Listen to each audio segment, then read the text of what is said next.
First question for both of you. Do you believe that movies can change people's perspective? I'm just looking at, let's go from Black Klansman to The Hate You Give to If Beale Street Could Talk. I mean, there's a narrative even coming with The Best of Enemies. Can it change people's perception about life if they see it from the history to the present? Absolutely. I've seen films do it. Fruitvale Station. Mm-hmm. I saw that movie. I went by myself. Predominantly white audience. And when it was over, I paid attention to the people in the room. Right. And I'm looking around, and it's over. The credits are ending. They're still sitting in the seat. The majority of the audience is still processing what they just watched. And I watched them do it. And this woman, white woman sitting next to me, she looked over at me and she just started crying, and I just hugged her. So I know absolutely film. That's what art does. I've had art change me. I've looked at a picture and thought about life differently.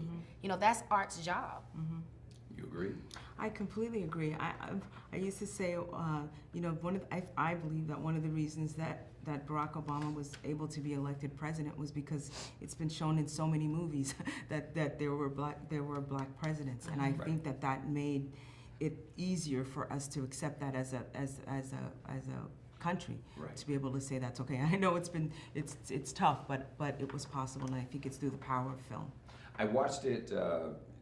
The screener, and I appreciate the opportunity because of scheduling, with probably the most mainstream American ever. I mean, you can't get no whiter than this white man because we're in business together. And after he got over the first N words, and then how it became repetitive, he looked at me and said, "Man, this is really, really good." But then at the end, he said something that I wanted to get your opinion on. He said, do we need a charrette in 2019? Yes. We need a charrette for the world. We need a charrette. Yes, we absolutely do, because what we're finding ourselves is, I see a lot of Twitter wars, even with politicians. They back and forth on Twitter. That's not a great forum to talk. You know, words can get misconstrued through a text. You know what I mean? Taken the wrong way.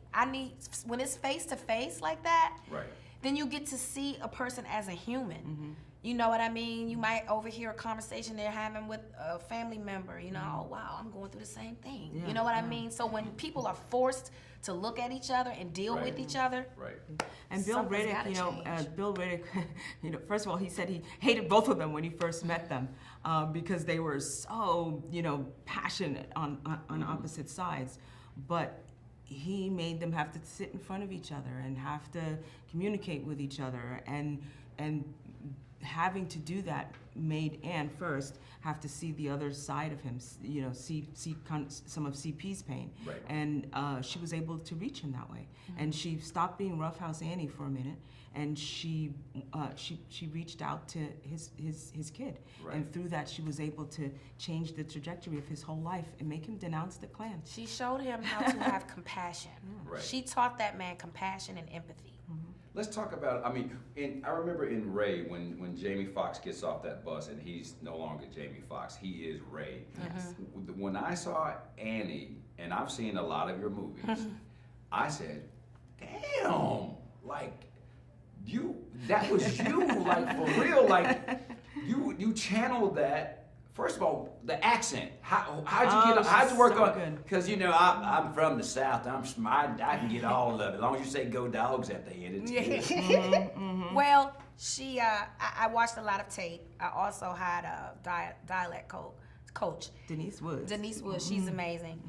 But, you know, I watched a lot of video of her, but, you know, I understand this woman. I understand her passion. I understand what she represented. She was the voice for the voiceless, and I understand that. Like, that's sort of like Cookie. Like, she takes up for people who can't take up for themselves, and I'm drawn to women like that because that's me.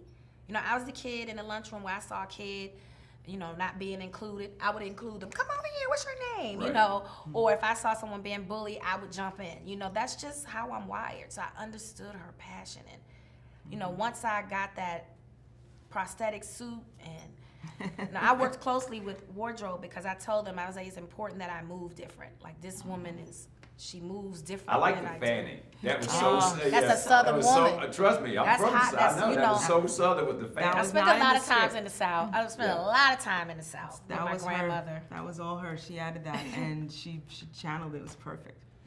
I mean, and again, I was talking about singing earlier, but what is the dialogue that you want people to have? Because it's something that, and I think even with the person who I was watching it with, they couldn't believe that it was the time period. It was almost like they felt when they would kept asking me, was it the 70s? Are you sure it's the 70s? I was like, no, yeah, this is really going on. Like, what is the conversation that you think we need to be having after somebody watches this?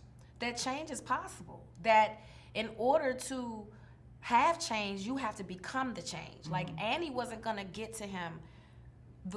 Her first approach was not working because it was just them yelling and screaming at each other, right? But they both considered themselves Christians, right? Right. So somebody's got to act like a Christian at some point. And Annie, that's what she tapped into, her Christianity, her compassion, her empathy. And once she started looking at him as a human, and then she felt for him. She felt empathy.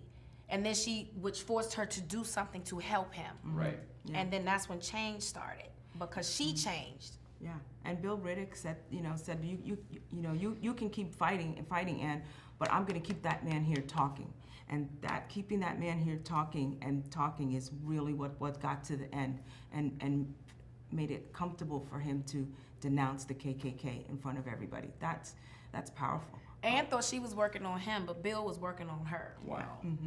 Well, it was a fabulous movie. I don't want to start it, but I'm hearing buzz. I'm feeling buzz. I know you don't want to say anything about it. I'm saying what I'm feeling. All right, it's I'm so putting it in the early. air. I'm putting it in the air. Thank you. I'm putting buzz in the air. Thank Amen. you. Thank you so Thank you. much. I appreciate it. Thank you.